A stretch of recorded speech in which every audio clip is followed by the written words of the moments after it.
एक शहर में एक अनिल नाम का एक इंसान रहता था। अनिल एक कपड़ों की दुकान पर काम करता था। उसकी बहुत साल पहले शादी हो गई थी। अनिल को हमेशा से लड़का चाहिए था। लड़का यह वंश का कुलदीप होता है, पिता का नाम रोशन करता है और बुढ़ापे का सहारा होता है।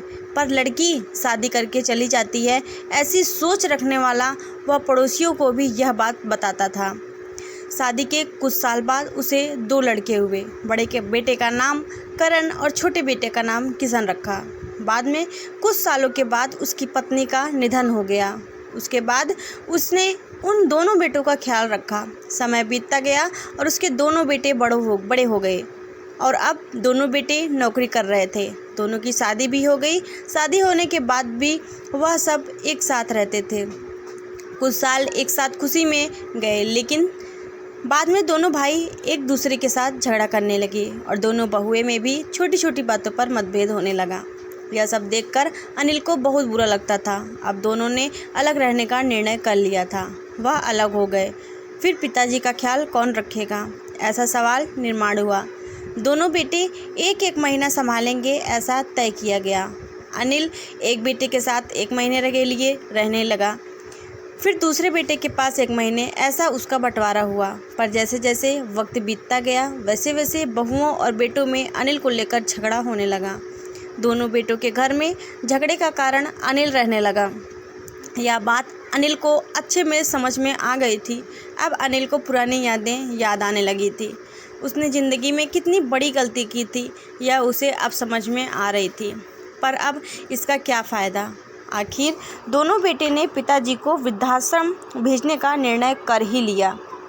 एक दिन दोनों बेटे पिताजी को लेकर वृद्धाश्रम में पहुंच गए और वहां जाने पर सभी औपचारिकता पूरी करके पिताजी को मिलकर वह दोनों अपने अपने घर वापस चले गए। बेटे घर जाने के बाद अनिल बहुत रोने लगा। उसके बाद वृद्धाश्रम में कई लोगों ने उसे समझाया, पर वह बहुत दुखी हो गया था। अनिल को वृद्धाश्रम में आकर 8 से 10 दिन हो चुके थे। वह किसी से भी बातचीत नहीं करता था। एक पेड़ के नीचे बैठकर विचार में मग्न रहता था। वहाँ के लोग उसे पूछते थे, पर उसने किसी को भी कुछ नहीं बताया। कुछ दिनों में एक व्यक्ति ने थोड़ा बहुत जान पहचान उससे होने लगी, दोस्ती हो गई और एक दिन वह दोनों बैठे थे। तब वह व्यक्ति अनिल को अपनी कहानी बताने लगा। वह बोला कि मुझे एक ही बेटा है। वह मेरे साथ छोटी छोटी बातों पर झगड़ा करता था। इस बात को मैं बहुत ऊब गया था। इस वजह से मैंने वृद्धाश्रम में रहने का निर्णय कर लिया। मुझे कभी कभी लगता था कि मुझे बेटे के साथ एक बेटी भी होती तो कितना अच्छा होता। कदाचित आज वह मेरे बुढ़ापे की लाठी बन सकती थी। उसका बोलना सुनकर अनिल और ज़्यादा दुखी होकर रोने लगा और वह गहरे विचारों में खो गया। अनिल को दुखी अवस्था में देखकर उसके दोस्त के इंसान ने पूछा, आप क्या सोच रहे हो? आपके सामने देखो, उस दिखने वाले 2 व्यक्तियों में से एक हमारे वृद्धाश्रम के मालिक हैं। उनका नाम कैलाश सेठ और दूसरी उनकी बेटी, उसका नाम आराध्या है। वृद्धाश्रम का सारा काम उनकी बेटी संभालती है। कैलाश सेठ उनको एकमात्र बेटी थी। बेटी माँ और पिताजी से बहुत प्यार करती है। उतना ही प्यार वह वृद्धाश्रम के हर एक व्यक्ति से करती है। अनिल सिर्फ उसकी तरफ देख ही रहा गया और उसका मन और भी ज़्यादा दुखी होने लगा। रात होने लगी थी। हर एक वृद्ध अपने अपने रूम में जाने लगे। अनिल भी अपने रूम में जाता है। रात का खाना जल्दी खाकर सब सो जाते हैं। अनिल को उसका भूतकाल याद आता है। अनिल की शादी होने के बाद उसे पहली बेटी हुई थी।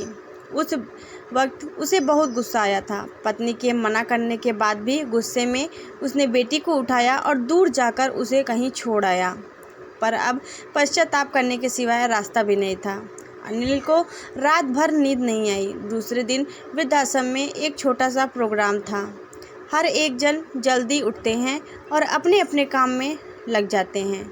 दोपहर को सब लोग हॉल में एकत्रित हुए। कैलाश सेठ और आराध्या भी आए।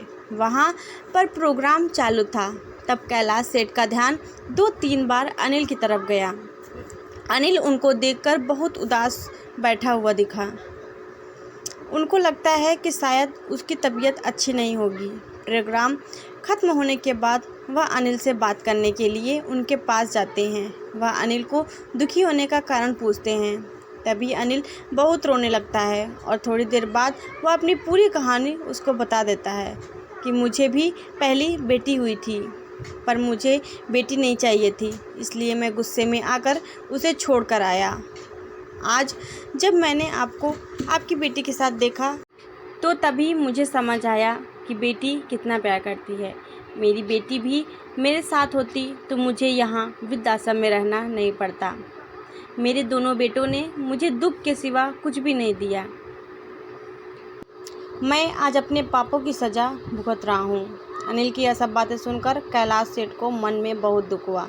दुखी होकर वो अनिल को बोलते हैं कि यह मेरी बेटी नहीं है, मुझे यह नदी के किनारे मिली थी। मैं उसे घर ले आया और बहुत प्यार से बड़ा किया और मेरी पत्नी उससे बहुत प्यार करती है और वह हम दोनों से भी उतना ही प्यार करती है। पूरी इस कहानी सुनने के बाद अनिल बोलता है कि मैंने मेरी बेटी को भी नदी के किनारे के मंदिर के पास छोड़ा था। यह सुनकर कैलाश सेठ को थोड़ा सा गुस्सा आया और वह वहाँ से निकलने ही वाले थे। तभी